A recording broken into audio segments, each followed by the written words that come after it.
안녕하세요. 책안뜰입니다. 이번 영상에서 들려드릴 작품은 박완서님의 울음소리입니다. 이 작품은 아파트에 사는 중산층 여성에 관한 이야기로 그녀는 7년 전 결혼하여 아기를 낳았으나 아기는 뇌성마비로 3주일 만에 죽게 됩니다. 그녀의 앞집에선 자주 부부싸움이 벌어지고 그 집 아이는 내쫓겨진 채 밖에서 울고 있습니다. 그 아이의 울음소리는 그녀에게 연민을 불러일으키고 자신의 죽은 아기의 울음소리를 기억하게 합니다. 그녀의 가슴에 코를 박으려는 술에 취한 남편이 아닌 남자와 아파트로 이사 온 후부터 아랫도리를 드러내는 시어머니의 회개한 망령, 아기를 이룬 후 정사를 벌일 때 남편이 끼는 그놈의 것, 이 모든 것이 그녀에겐 이물감으로 여겨집니다. 작품을 들으시면서 울음소리의 테마와 작품 속에 잠재된 숨은 의미들을 찾는다면 작품을 더 깊이 있게 만날 수 있으리라 생각됩니다. 그럼 책안뜰과 함께 작품 속으로 들어가 보겠습니다. 유익한 시간 되세요. 울음소리, 박완서. 처음부터 팬티만 입고 잔 것은 아니었다.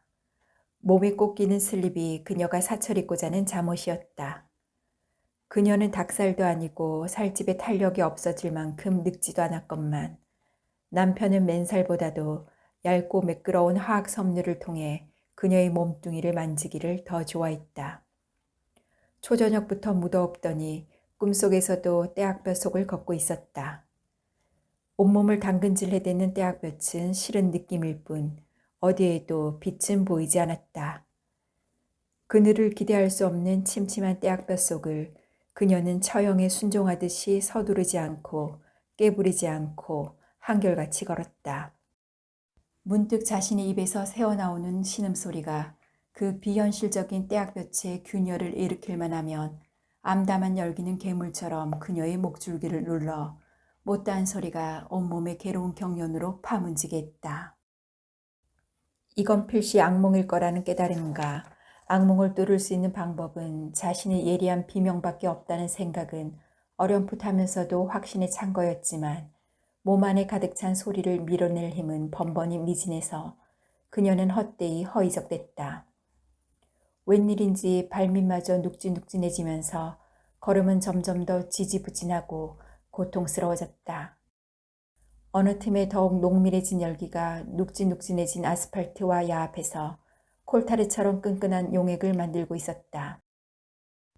그녀는 기진한 것처럼 절망한 것처럼 천천히 넘어졌고 지글지글 끓는 콜타르가 이나처럼 삽시간에 그녀의 몸에 옮겨붙었다. 아이 뜨거! 아이 뜨거! 미치겠네. 그녀는 펄쩍펄쩍 뛸 듯이 몸을 뒤채며 일어나 앉아서 옷처럼 희강겨 끈적거리는 콜타르를 벗겨냈다. 발밑에 흘러내린 콜타르는 꺼멓지 않고 희끄무려 있다. 꿈속하고 별로 다르지 않은 침침한 어스름 속에서 그게 나일론 슬립이라는 걸 알아보면서 그녀는 완전히 잠에서 깨어났다.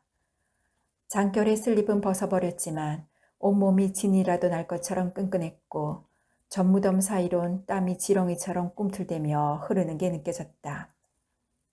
그녀는 머리맡을 더듬어 선풍기를 미풍으로 틀고 어림짐작으로 타이머를 1시간쯤 뒤로 맞춰놓았다. 선풍기 바람이 시냇물처럼 쾌적하게 살갗을 휘감으며 찰랑댔다. 손으로 옆자리를 더듬었다. 남편은 돌아와 있지 않았다. 불을 켜고 몇 시쯤 됐는지 알아볼까 하다가 꿈없는 단잠의 예감 때문에 내 할개를 펴고 스르르 눈을 감았다. 나일론이나 콜타르나 근본은 그게 그걸걸. 마지막 의식으로 이렇게 가물대다가 그녀는 추락하듯이 곧장 깊은 잠에 빠졌다. 얼마나 잤는지 신경질적인 초인종 소리 때문에 그녀는 깰 새도 없이 곧장 일어섰다. 비틀대며 방을 나와 마루를 가르지르는 동안도 초인종은 멈추지 않고 울렸다. 남편은 따로 열쇠를 가지고 있어서 늦을 때는 한두 번 눌러봐서 반응이 없으면 혼자서 따고 들어와서 슬며시 옆자리로 파고들었다. 그럴 땐 그녀는 을의 술 냄새 때문에 깨어났고 아이고 미워 술 좀 작작해요. 하면서 아프지 않을 만큼 꼬집어 죽은 돌아 놓으면 그만이었다. 그러나 그녀는 지금 계속해 방정맞게 울려대는 초인종 소리가 평소에 남편답지 않다는 생각은 조금도 안 했다. 그녀도 잠속을 유영하듯이 부드럽게 허이적대며 무의식적으로 그러나 정확하게 현관불을 켜고 문에 달린 2개의 견고한 방범용 쇠붙이를 비틀고 문을 열었다. 2개의 현관문이 마주보고 있는 계단 위의 좁은 공간은 며칠째 전구가 나간 채여서 어두웠다. 현관문을 열자 안에서 쏟아져 나간 빛과 바깥 어두움이 대각선으로 갈라놓은 남자의 모습이 보였다. 남자는 계단 맨 위 난간에 고꾸라질 듯이 삐딱하게 기대서 있었다. 문이 열리자 남자가 비틀대며 그러나 저돌적으로 다가왔다. 대각선의 한쪽 어둠 속에 가렸던 남자의 얼굴이 그녀의 벌거벗은 젖가슴으로 쏟아져 내렸다. 자기가 겨우 손수건을 대각선으로 접은 것만한 팬티 하나만 걸치고 있다는 것과 그 남자가 남편이 아니라는 걸 인식하기는 거의 동시였다. 그 남자가 남편이 아니란 건 인식이라기보다는 일종의 이물감이었다. 이물감은 속속들이 섬뜩했다. 사리에 가까운 전율과 함께 그녀는 그녀의 가슴에 코를 박으려는 찰나의 남자를 힘껏 뒤로 밀었다. 남자는 헛개비처럼 힘없이 뒤로 비틀거리는가 했더니 발을 헛디디면서 계단으로 굴러떨어졌다. 그녀는 현관문을 힘주어 닫았다. 현관문이 닫히는 쾅 하는 울림과 함께 남자가 대굴대굴 굴러떨어져 맨밑 양해바닥에 머리를 찢는 소리를 분명히 들은 것처럼 느꼈다. 그녀는 꼭꼭 걸어 잠근 현관문에 찰싹 등을 기댔다. 두려움에 짓눌린 그녀는 마치 책갈피에 끼워놓은 단풍잎이나 들꽃처럼 퇴색하고 부피 없어 보였다. 그녀의 가슴은 울렁거리지 않았다. 숨도 쉬는 것 같지 않았다.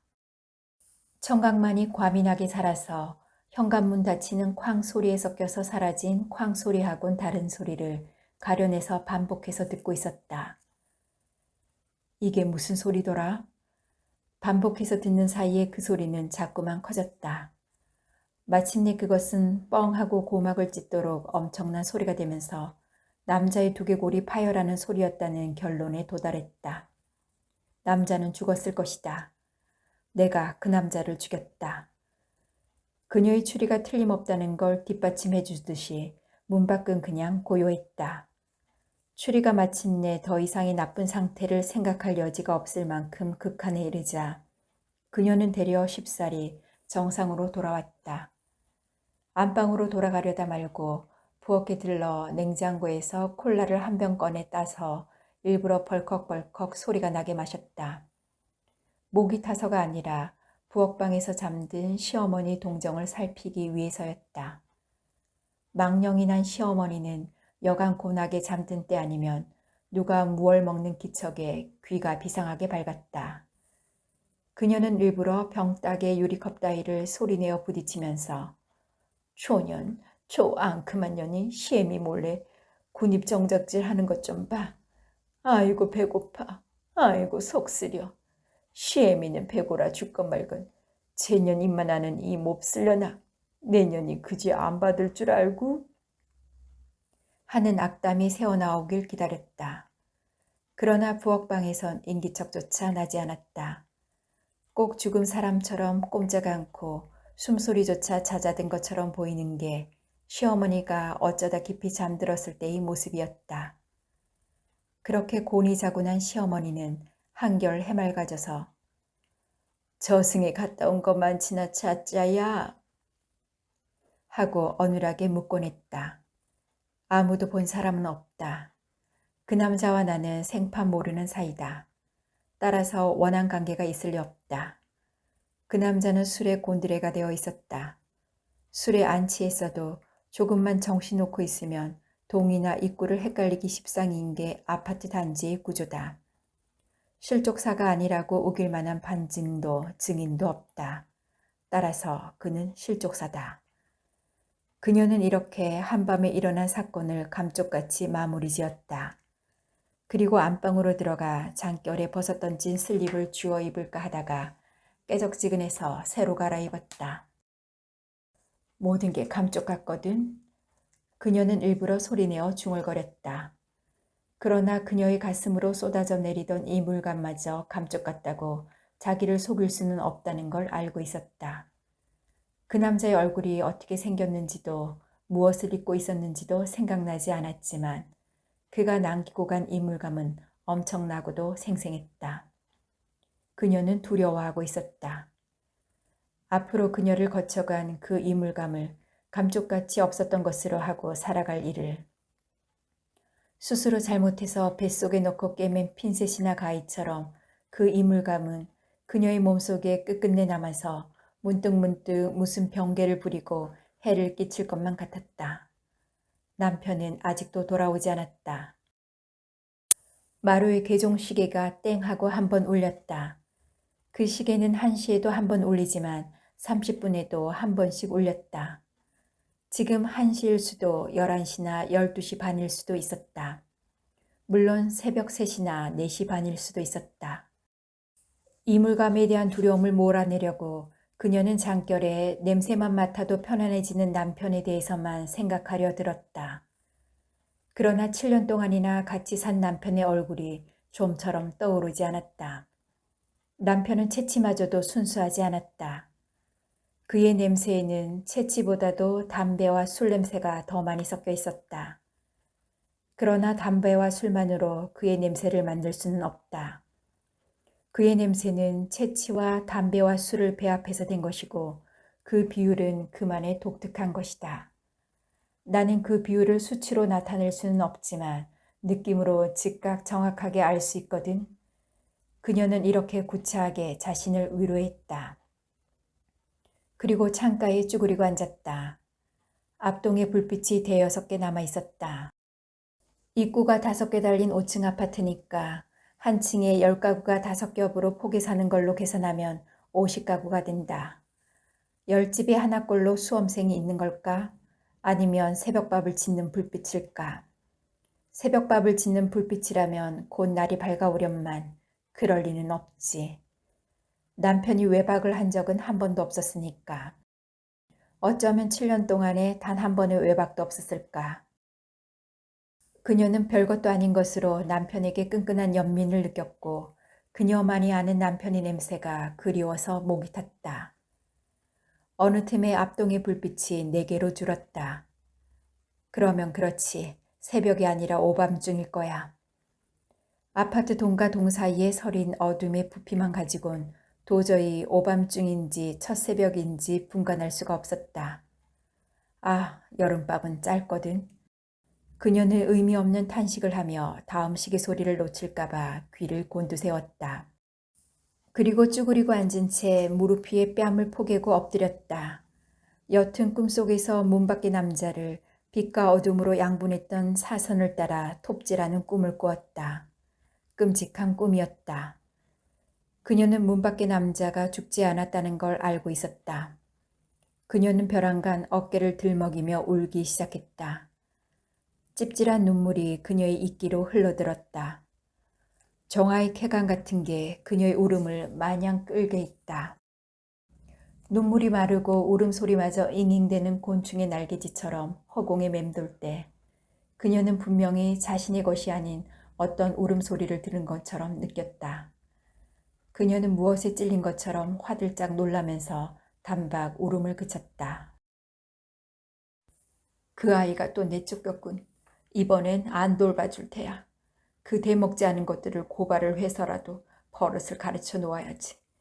혼자 사는 집도 아니고 아파트에서 부부싸움을 할 때마다 아이를 내보는 몰상식한 것들을 그냥 놓아둘 줄 알고.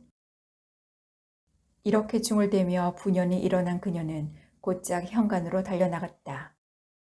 그녀는 자신도 이해할 수 없는 이상한 신바람으로 긴 머리와 옷자락이 깃털처럼 나부끼는 걸 느꼈다. 그러나 그건 순전히 그녀의 자기 도취일 뿐 나일론 슬립은 피부처럼 그녀 몸에 밀착돼 있었고 머리는 땀에 절어 볼과 목덜미에 보기 싫게 엉켜붙어 있었다. 현관문을 열기도 전에 문 밖의 고요가 찬물처럼 섬뜩하게 끼쳐왔다. 아이 울음소리는 들리지 않았다.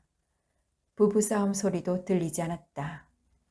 이 밤중에 깨어있는 사람은 그녀 혼자뿐이라는 듯이 사이가 고르게 고즈넉했다. 그녀는 배반감으로 쓰린 가슴을 부둥켜 안고 다시 잠자리로 돌아왔지만 잠이 올 것 같지 않아 다시 창가에 쭈그리고 앉았다. 잠이 오지 않을 때마다 창가에 마냥 붙어 앉아 밖을 내다보는 청승맞은 버릇은 작년 겨울부터였다. 추위가 며칠째 유난히 극성을 부릴 때였는데 현관문을 마주보고 있는 앞집 부부가 초저녁부터 악을 쓰고 기물을 부수는 등 시끄럽게 싸우더니 밤이 깊어도 수그러질 기미가 보이질 않았다.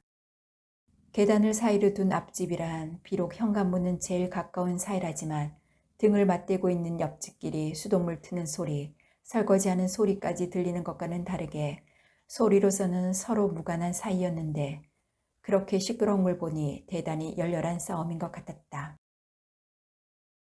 몰상식한 것들 같으니라고. 잠을 설친 남편도 이렇게 중얼거리며 일어나 앉아 애꿎은 담배만 태워댔다.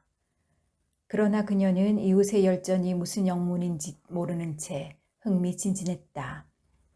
옆집 여편네가 평소에 그 새침이 뚝뚝 떠는 교양은 어디에다 접어두었는지 째지는 소리로 넋두리를 하기도 하고 어디를 얻어맞았는지 원색적인 비명을 지르기도 하는 게 남편 말짝으로 몰상식하기 짝이 없어 보이는 것도 고소했고 무언가 와장창 깨지는 소리는 덮어놓고 통쾌 있다. 잘한다, 잘해. 이왕 붙은 김에 누가 이기나 끝까지 해보는 거야. 그녀는 속으로 이렇게 아낌없는 응원까지 보냈다. 당신 취미가 아주 저속하군 그래. 남편이 눈살을 찌푸리면서 그런 그녀를 못마땅해 했다. 안 됐군요. 몰상식한 이웃에다 저속한 아내에다. 그렇지만 난 고상한 사람 별로 겁나지 않아요. 당신 무슨 말을 그렇게 해? 남편은 짜증스러운 김에 한 말을 그녀가 뼈있게 받는 게 약간 의아한 듯 이렇게 되물었다. 심심파적치고 남의 부부싸움 구경처럼 재미있고 신바람 나는 것도 없거든요. 알았어. 실컷 즐겨요. 이러다가 우리까지 싸우겠어. 남편은 쉽사리 언쟁을 포기했다. 그녀는 속으로 문득 우리에게 과연 싸울 기운이 남아있을까 하는 엉뚱한 생각을 했다. 싸울 기운이 마치 삶의 기운이라도 되는 것처럼 그게 안 남아있을지도 모른다는 생각은 그녀를 맥빠지게 했다. 남편은 그녀에게 늘 정중하고 관대했지만 그녀는 가끔 남편에게 무시당했다거나 미움받는다고 느꼈다. 그런 느낌엔 아무런 근거도 없었지만 그녀는 때때로 그녀 역시 남편을 무시하거나 미워하는 걸로 안갚음을 할 것 같은 은밀한 예감에 사로잡히곤 했다. 그러나 실상 그녀는 남편이 그녀에게 또는 그가 살고 있는 삶 전반에 대해 어떤 생각을 하고 있는지 알지 못했다. 그까짓 것 알 필요도 없어. 이렇게 스스로 상한 자존심을 다독거리는 건 실은 안갚음보다 더 나쁜 짓인지도 몰랐다. 남의 부부싸움에 대한 그녀의 흥미에는 질투도 꽤 섞여 있음직했다. 앞집의 부부싸움이 목숨에 관계되는 불상사를 연상시킬 만큼 격렬해졌다. 여보, 가서 뜯어 말려야 하지 않을까요? 그녀가 안절부절 못하는 걸 남편은 내버려둬 란 차디찬 말로 가로막았다. 어른들의 악다구니 소리에 불이 된 것처럼 다급한 아이의 울음소리가 합세했다. 너더 살 좀 돼 보이는 그 집 아이를 그녀도 알고 있었다. 건강하고 씩씩한 그 아녀석은 부모들보다는 부침성이 있어서 그녀를 만나면 싱긋 웃기도 하고 시키지도 않는 말을 붙이기도 했다. 귀여워만 해주며 마냥 희강기고 기어오를 소지가 충분한 아녀석이어서 쌀쌀맞게 군 것은 오히려 그녀 쪽이었다. 그녀는 아이를 별로 좋아하지 않았다. 어느 순간 그들의 싸움 소리가 스위치를 끈 음향기기처럼 감쪽같이 멎더니 잠시 뜸을 들이고 나서 아이의 울음소리가 바로 문 밖에서 들렸다. 아이는 간간히 숨이 막힌 듯이 자지러졌다가는 다시 격렬한 울음을 토해냈다. 아마 밖으로 내쫓긴 모양이었다. 쯧쯧, 저러다 자식 잡겠네. 아이가 제 집구석이 아닌 양쪽 집 공유의 공간에서 울고 있다는 걸로 그녀는 앞집 부부싸움을 대안의 불처럼 편안히 즐길 수만은 없었다. 그녀는 정체를 알 수 없는 불쾌한 것에 의해 의식의 한 자락을 잡힌 것처럼 거북해서 안절부절을 못했다. 남편도 마찬가지였다.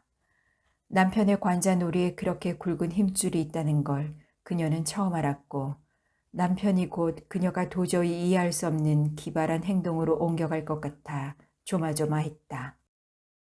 그녀가 남편에 대해 알고 있는 가장 확실한 건 그가 아이 울음소리를 싫어한다는 것이었다. 저 몰상식한 것들을 그냥. 남편이 마침내 문 밖으로 뛰쳐나가려고 했다. 그녀가 겁에 질린 큰 눈에 눈물을 글썽이며 남편에게 매달렸다. 여보, 어쩌려고 그래요. 내비둡시다. 제발. 부부싸움은 걔도 안 먹는다지 않아요? 내비둡시다. 그까지 부부싸움을 상관하려는 게 아니야. 애새끼지. 남편의 온몸에 가시처럼 돋아난 살기에 질려 그녀는 지켜볼 밖에 없었다. 그때도 두 집 현관문이 마주보고 있는 좁은 공간엔 전구가 나가 있어서 아이는 마치 암실속 같은 데서 울고 있었다. 남편은 다짜고짜 아이의 덜미를 왁살스럽게 잡더니 앞집으로 들어갔다. 아이를 당신들 부부싸움이 희생물로 삼지 말아요.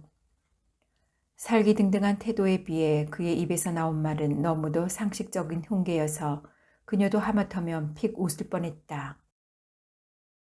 앞집은 방방이 불이 켜져 있었고 생각했던 것보다는 덜 난장판이었지만 텅 비어 있었다. 아마 싸움 끝에 아내가 먼저 집을 뛰쳐나갔고 남편이 뒤를 쫓은 모양이다. 아이가 그녀에게 휘감기며 더욱 서럽게 울었다. 얘야, 울지 말고 내 방에서 코 자고 있을래? 그럼 곧 엄마랑 아빠랑 돌아오실 거야. 그러나 아이는 한사코 그녀에게 매달렸다. 아이는 엄마 아빠가 졸지에 없어진 일보다 빈집을 지키는 일이 더 무서운 모양이다. 아이의 몸은 밖에서 울고 있었던 깐으론 따뜻했다. 그녀는 아이를 품에 안으면서 될 수 있는 대로 남편 눈치를 안 보겠다는 듯이 단호하게 말했다. 우선 이 아이를 집으로 데려갑시다. 마냥 밖에서 울릴 수도 없고 빈집에 놓아둘 수도 없잖아요. 남편의 말없음을 동의로 받아들이고 그녀는 아이를 데려왔다. 아이는 순순히 따라왔지만 울음을 그치진 않았다. 그쳤다간 울고 울다간 그치곤 했다. 남편은 불쾌한 기색으로 베개를 들고 딴방으로 건너가 버렸다. 아이의 부모는 돌아오지 않았고 아이는 밤새도록 잠을 자지 않았다. 아이의 울음을 간신히 멈추게 하는 방법은 아이를 무릎에 앉히고 함께 창밖을 내다보면서 저기 엄마 온다, 저기 엄마 온다고 거짓말을 시키는 집밖에 없었다. 아이의 몸은 실하고 따뜻했고 귓바퀴는 섬세했다. 그녀는 그 귓바퀴에 입을 대고 저기 엄마 온다를 속삭일 때마다 그 말 말고 아이의 혼을 혼박 빼앗을 마술의 언어를 쏟아 부을 수 있었으면 하는 헛된 바람으로 가슴이 울렁거렸다. 밖은 오밤중이었다. 그때도 앞동의 불빛이 너덕개쯤 남아있었던가.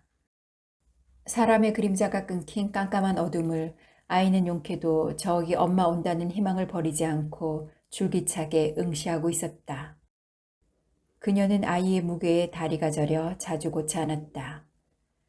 아이의 눈은 어둠을 꿰뚫듯이 더욱 초롱초롱해졌다. 겨울밤은 마냥 길었다. 어둠에 조금씩 젖빛이 섞이기 시작했다. 아이가 처음으로 말을 했다. 목신 소리였지만 또렷했다. 아침이야. 아이가 줄기차게 기다린 건 엄마가 아니라 아침이었을까? 그녀는 실없는 생각을 하면서 아이를 힘주어 안았다. 아이고 똑똑도 해라. 그래, 이제 아침이 되려나 보다. 어떻게 그걸 알았지? 아침은 초록빛이야. 초록빛? 그녀는 아이의 엉뚱한 대답에 소리내어 웃었다. 아무리 보아도 새벽빛 속에 초록빛이 섞여 있는 것 같지는 않았다. 아이가 알고 있는 초록빛이 어떤 것인지도 그녀는 알지 못했다. 그러나 밖의 어둠에 어떤 변화가 왔다는 걸 아이는 분명히 감지하고 있었고 그걸 그렇게 말하고 있었다. 날이 밝자 아이의 엄마가 마치 맡겨놓은 물건 찾아가듯이 고맙다는 간단한 인사 한마디를 남기고 아이를 데려갔다. 그 일이 있고 나서는 두 집 사이는 더 가까워지지도 더 멀어지지도 않았다. 아이는 여전히 만날 적마다 그녀에게 부침성 있게 굴었지만 그녀는 쌀쌀한 태도를 바꾸지 않았다. 그러나 그 일이 있고 나서부터 그녀는 잠을 설친 새벽녘이면 창가에서 마치 시험관 속의 화학 변화를 응시하듯이 주의 깊고 면밀하게 어둠 속을 스미는 새벽빛을 응시하는 버릇이 생겼다. 그 새벽빛 속에서 어떻게 하든 한 줄기 초록빛을 가려내고야 말겠다는 듯이. 지금도 그녀가 창가에 쭈그리고 앉아 기다리는 건 남편이 아니라 아이가 명명한 초록빛 새벽인지도 몰랐다. 그녀의 얼굴이 점점 아득해졌다. 그녀는 또 아이의 울음소리를 듣고 있었다. 그러나 이번엔 성급하게 현관으로 뛰쳐나가진 않았다. 그녀는 그 소리가 문 밖이 아니라 아주 먼 곳, 그녀가 거쳐온 기나긴 무명의 시간의 회랑 저 끄트머리, 그 아득한 소실점으로부터 들려오고 있다는 걸 알고 있었다. 이제 그건 이미 귀로 들을 수 있는 소리가 아니라 그녀의 메마르고 갈라진 마음으로 골고루 스미는 습기 같은 거였다. 그녀는 7년 전에 딱 한 번 아기를 낳은 적이 있었다. 아기는 3주일밖에 못 살고 죽었고 그 3주일 동안을 아기는 밤이나 낮이나 몸을 활처럼 빳빳이 뒤로 휘고 울기만 했다. 아기가 그 3주일 동안에 겪은 고통에 대해 생각할 때마다 그녀는 3주일의 짧은 생애에다 70, 80을 살아도 못다할 인생고를 담은 신의 실수에 걷잡을 수 없는 분노를 느꼈다. 그녀는 그런 끔찍한 실수를 저지른 신을 도저히 용서할 수가 없었다. 그러나 어디까지나 용서는 신의 몫이고 인간의 몫은 기도였다. 그 3주일 동안에도 기도를 했으니 말이다. 기도를 먼저 시작한 것은 남편이었다. 그들의 첫 아이가 뇌성마비이고 살 가망이 거의 없지만 살아도 사랑구실을 제대로 할 가망은 전혀 없다는 걸 알고 나서였다. 출근하는 남편만이라도 눈을 좀 붙여야겠기에 각방을 쓰고 있었는데 아침에 깨우려고 방문을 열어보면 남편은 벌써 옷을 단정히 챙겨 입고 방바닥에 꿇어 앉아 자고 난 간이 침대에 두 손을 모으고 기도를 하고 있었다. 모아진 두 손에 이마를 살짝 대고 눈을 지그시 감은 남편의 이마에 새겨진 깊은 고뇌와 간절한 희구가 그녀의 눈시울을 뜨겁게 했다. 죽어가는 생명을 위해 아무것도 해줄 수 없다는 건 끔찍한 일이었다. 그녀는 아기에게 해줄 수 있는 가장 거룩하고 아름다운 걸 먼저 발견한 남편에게 감동했다. 왜 신의 기적을 믿고 기도할 생각을 진작 못했을까? 그녀도 아기를 위해 기도를 하기 시작했다. 그러나 그녀는 과학의 신도일 뿐 기적을 믿지 못했기 때문에 아기가 사람 노릇하게 해주십사고 빌 수가 없었다. 그녀가 신의 마음에 사무치도록 간절한 기도를 올릴 수 있을 적은 번번이 아기 생명을 하루빨리 거둬주십사고 빌 때뿐이었다. 그녀는 자신의 이런 기도를 통해 남편의 기도까지도 들여다본 것처럼 느꼈다. 남편의 그 아름다운 기도 역시 아기의 죽음을 위한 거였다고 그녀는 단정했다. 그녀가 아기 엄마였던 3주일 동안의 고통이 세월이 지나도 지워지지 않는 것은 지겨운 울음소리 때문만은 아니었다. 엄마와 아빠가 기도를 통해 감쪽같이 아기를 모살한 혐의 때문이었다. 그때 그들의 기도 중에서도 악건은 마침내 아기가 숨을 거두고 나서였다. 그들은 눈물을 한없이 흘리면서 아기의 목숨이 평안을 얻은 것을 감사했다. 감사가 눈물과 함께 온몸을 적시고 범람하는 것 같았다. 그것은 또한 기쁨이기도 했다. 그들은 아기의 울음소리로부터 노연한 걸 그렇게 마음껏 기뻐했던 것이다. 그리고 나서 오래간만에 단잠을 실컷 잤고 다시는 기도 같은 거 할 필요가 없었다. 왜 여지껏 안 자고 있어? 새벽녘에 비로소 선선해진 한 가닥의 바람처럼 남편은 소리 없이 스며들어와 전깃불을 켰다. 그녀는 조금도 놀라지 않았다. 남편의 그런 행동에 그녀는 너무도 익숙해져 있었다. 남편은 고단해 보였고 이마에 헝클어진 머리칼이 희끗희끗한 게 분장처럼 선명하고 부자연스러워 보였다. 실컷 자고 일어난걸요? 몇 시예요? 글쎄. 남편은 양말만 벗어던지고 벌렁 누웠다. 당신 날 사랑해요? 그녀는 불쑥 이렇게 묻고 여럿게 웃었다. 내가 언제 한 번이라도 외박하는 거 봤어? 이렇게 꼬박꼬박 기어 들어오잖아. 그게 남편의 대답이었다. 그럼 사랑이란 귀소하고 같은 건가? 불 끌까요? 아니야, 잠깐. 남편이 남방 셔츠를 풀어헤치고 가슴을 드러냈다. 목에서 가슴 한복판으로 남색 끈에 달린 금메달이 늘어져 있었다. 웬 거예요? 기술상이라나? 어디서 주는 건데요? 대단 차는 거야. 우리 그룹에서 사나이 연구소나 개발부의 업적을 심사해주는 회장상이니까. 그만하면 대단하죠. 순금일까? 뭘 맡기겠지. 그것도 모르고 받았어요. ICC에. 부상은요? 상금이 꽤 됐는데 혼자 먹을 수 있는 게 아니야. 팀의 업적이니까 몇 군데 돌면서 풀어매겠지. 여지건요?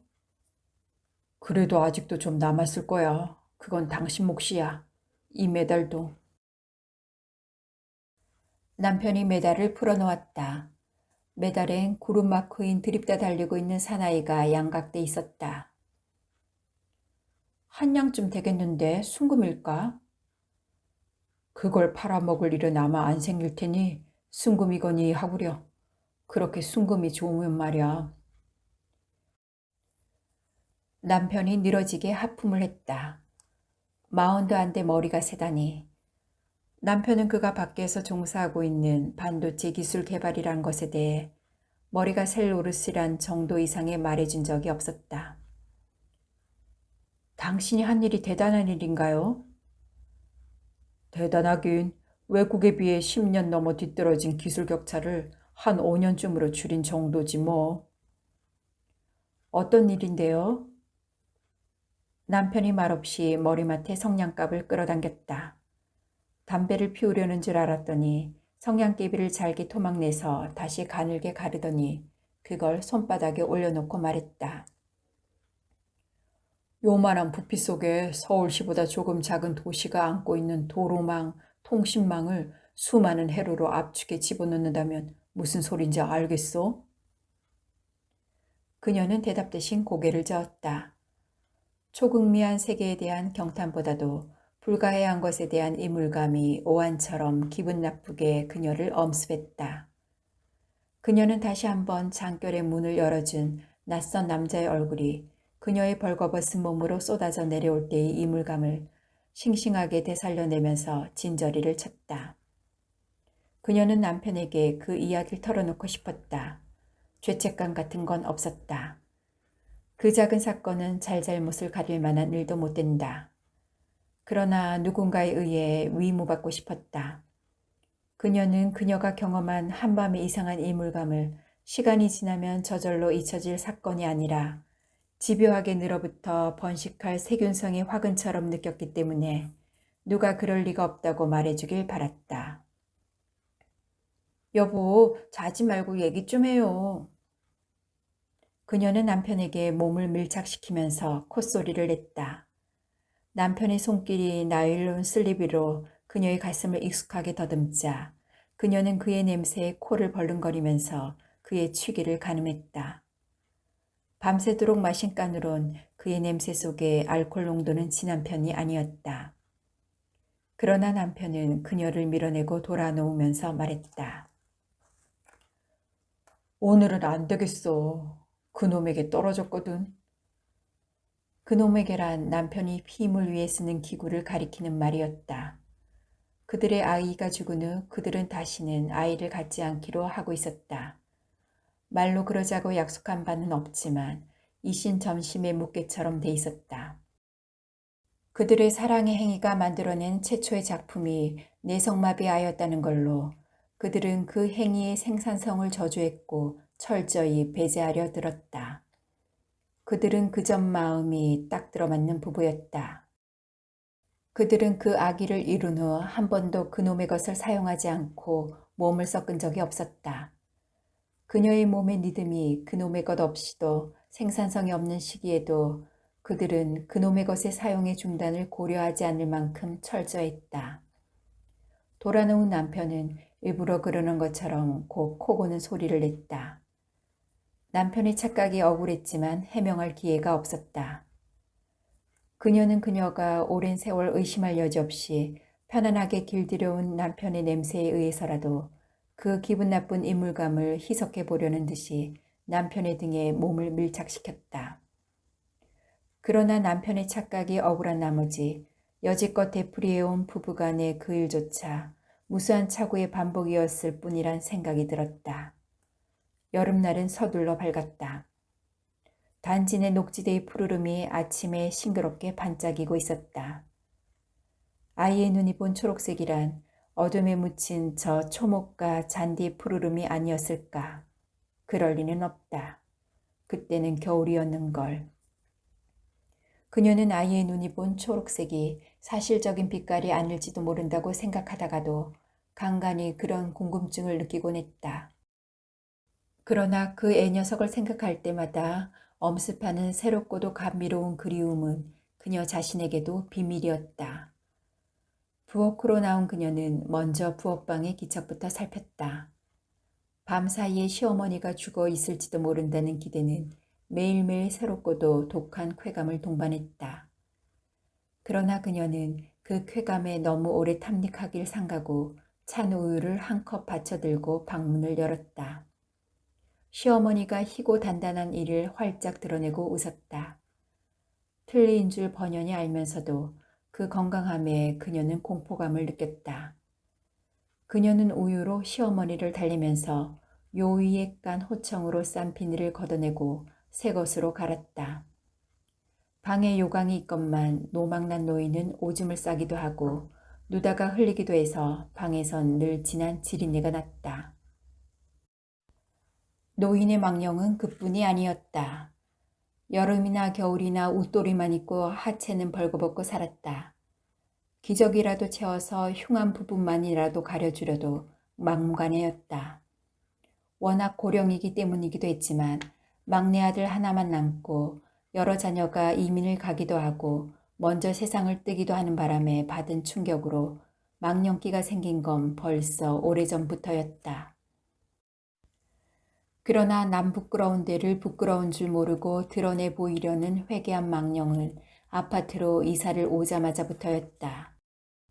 시어머니가 여러 자녀를 낳고 기르고 떠나보내고 잃고 한 낡은 기아집을 팔고 이사를 할 때까지 그녀는 조금도 시어머니의 간섭을 받지 않았다.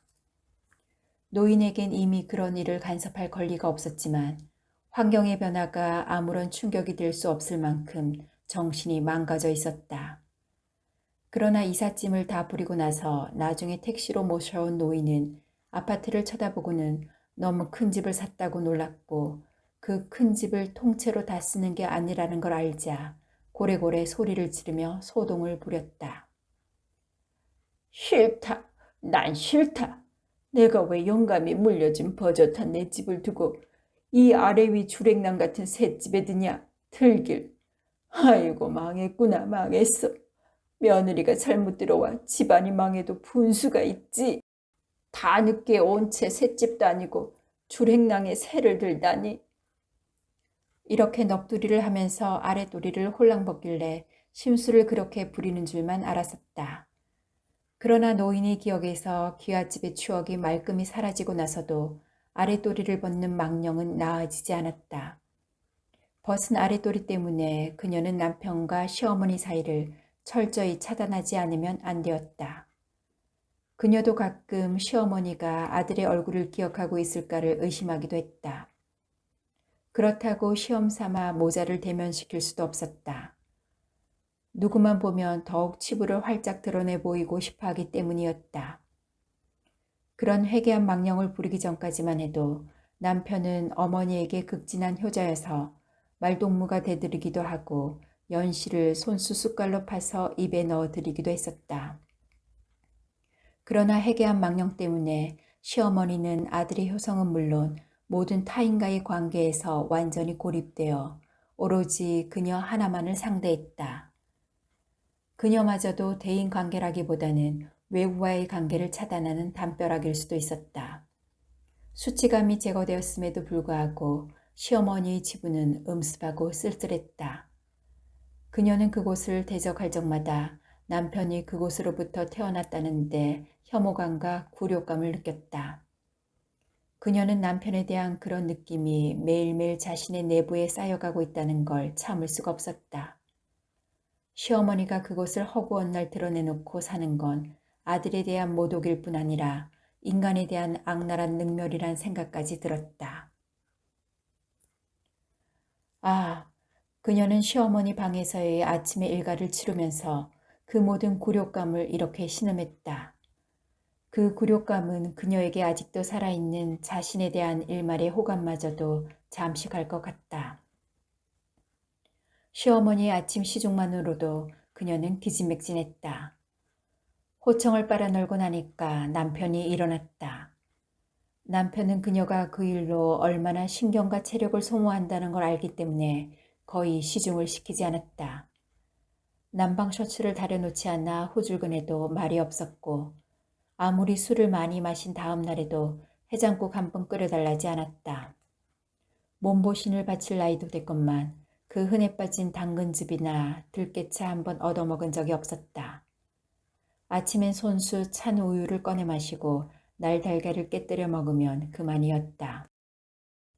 남편을 내보낸 후 겨우겨우 집안을 쓸고 닦으면서 그녀는 자신의 소갈머리 속에도 네모 반듯한 집안 구석구석에도 살 기운이라고 남아있지 않은 것처럼 느꼈다. 체력이 아닌 살 기운의 고갈을 느낀다는 것은 절망과도 통했다. 낮이 되어 더위가 기승스러워지자 시어머니는 아랫도리를 드러낸 채 엉금엉금 마루로 기어나왔다. 그걸 못하게 하면 온종일 그치지도 않고 사람 살리우, 사람 살리우. 천연이 날 쪄 죽이네. 이 동네는 사람들도 안 사나? 하고 악을 쓰기 때문에 못 본 척하는 게 수였다. 시어머니는 마루에 깔아놓은 화문석 위에 비스듬히 누워서 빨간 새무늬를 신기한 듯 어루만지기 시작했다. 보일 듯 말 듯한 미소가 감도는 얼굴이 어린아이 얼굴처럼 작고 무거하고 무심해 보였다. 아침에 머리를 빗겨서 뒤로 묶어 리본을 만든 케이크 상자를 장식했던 분홍색 끈도 잘 어울렸다. 그러나 벌거벗은 배는 주글주글 몇 겹의 굵은 주름과 수많은 작은 균열로 푹 꺼지고 늘어진 게 마치 함부로 도구라고 메꾸어버린 무덤 자국 같았다. 저 배가 한때 쉴 새 없이 자식을 베고 기르느라 풍만하게 부풀었을 생명감 넘치는 고장이었다는 걸 누가 알까. 그녀는 자기만이라도 그것을 알아줘야 할 것 같았고 그곳에 귀를 기울이면 그 속을 거쳐간 생명들의 흔적을 느낄 수 있을 것 같았다. 그녀는 처음으로 시어머니의 적나라한 노구에 연민을 느꼈다. 그리고 매일 아침 시어머니 문 앞에서 되풀이한 살이에 대한 구차한 변명이나마 하고 싶어졌다. 내가 정작 죽이고 싶었던 것은 저분이 아니라 저분의 노망, 아니 저분의 이물감이었어. 그녀는 시어머니의 노구를 향한 연민보다 훨씬 진한 연민을 시어머니가 아파트를 처음 보고 느꼈을 그 엄청나고 지독한 이물감에 대해 느꼈다. 실상 그것은 그녀의 자의의 한 방법이었다. 그녀는 아직도 위로받지 못한 이물감이라고밖에 표현할 길이 없는 간밤의 충격을 그렇게라도 해서 위로하고 싶었던 것이다. 해가 설필탈 무렵이었다.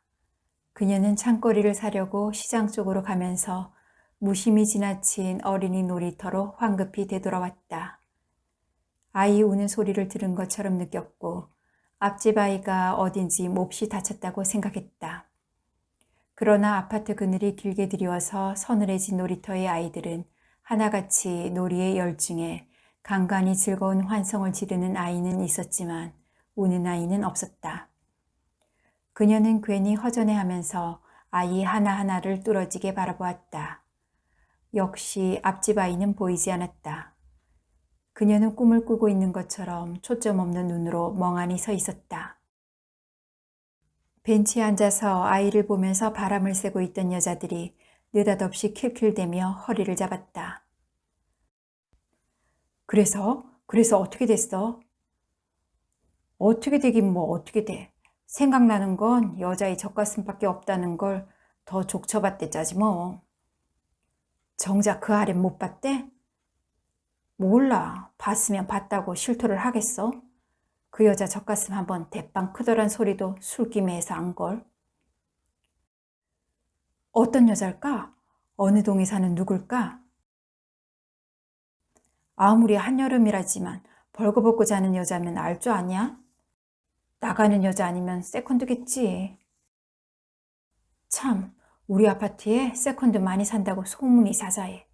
풍기문란해서 어쩐다지? 뭘 어떡해. 각자 제 남편만 안 뺏기게 잘 단속하면 그만이지. 어쭈, 자신이 만만한데? 가끔 수리가에 동호수까지 헷갈려서 탈이지. 우리 집 그런 문제는 깨끗하잖아. 그녀는 한참 만에 겨우 슈퍼마켓을 가는 길이었다는 걸 생각해내고 그곳을 물러났다. 화단엔 여름꽃이 한창이었다. 장미, 붕꽃, 맨드라미, 기생초, 도라지꽃, 백일홍. 파란 모자를 쓴 관리 아저씨가 물뿌리개를 단 호스로 꽃밭에 물을 주기 시작했다. 관리 아저씨가 꽃을 좋아하는 동 앞엔 꽃밭이 그렇게 잘 됐다. 아저씨 수고하세요. 그녀는 천천히 꽃밭 앞을 지나며 관리 아저씨한테 눈웃음 쳤다. 그리고 돌아서서 아직도 수다를 떨고 있는 놀이터의 여자들을 바라보았다. 그녀는 앞집 아이의 손목을 잡고 꽃밭을 거닐고 싶다고 생각했다. 그리고 그 아이에게 갖가지 꽃 이름과 그 정확한 빛깔을 가르쳐주고 싶었다. 또 아이가 초록빛이라고 말하기 위해 동그랗게 오므린 입술에 뽀뽀도 해주고 싶었다. 그녀는 꽃밭을 지나자 자기가 왜 그렇게 호황한 생각에 도취했었을까를 매우 이상하게 생각했다. 그러나 그 호황한 생각은 일종의 깨달음 같은 것이기도 하여서 없었던 것으로 돌이키기가 불가능할 것 같았다. 그날 밤에도 그녀는 남편에게 그녀가 경험하고 간직한 그 기분 나쁜 이물감에 대해 말하려고 했다. 그러나 피곤한 남편은 그 말이 하고 싶어 몸이 단 그녀의 태도를 또 잘못 착각하고 그놈의 것을 아직도 못 준비했던 핑계를 대고 돌아 누웠다. 그녀는 그렇게 거듭당하는 남편의 착각이 야속했지만 더 말을 붙일 수가 없었다.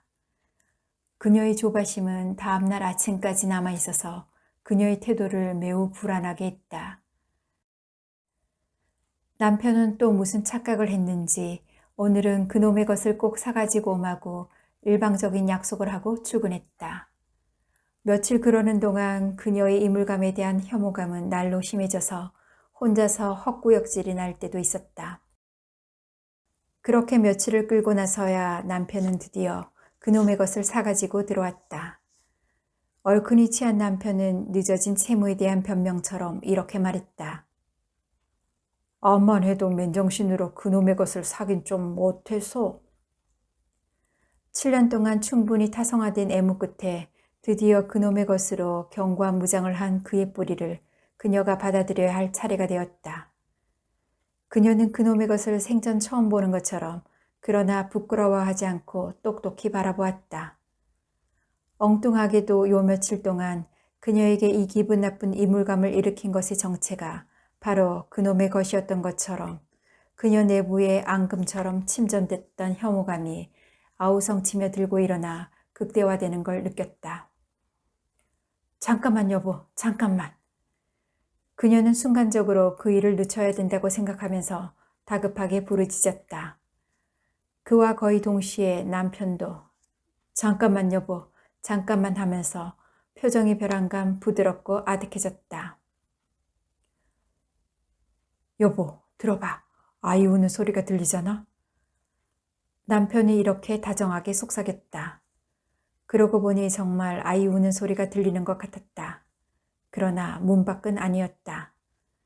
그들은 동시에 아주 멀리서 오는 아이의 울음소리를 듣고 있었다. 행복한 공감이었다.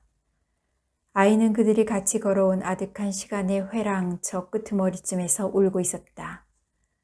거기서 남편을 만날 줄은 정말 뜻밖이었다. 더욱 뜻밖인 건 울음소리를 들으면서 짓는 남편의 아름답고 싱그러운 미소였다. 비록 흰머리가 섞인 머리칼이 몇 가닥 늘어졌을 망정 이마도 소년처럼 반듯하게 빛나고 있었다. 그녀가 남편에게서 그렇게 풍부하고 부드러운 정감을 느껴보기도 처음이었다.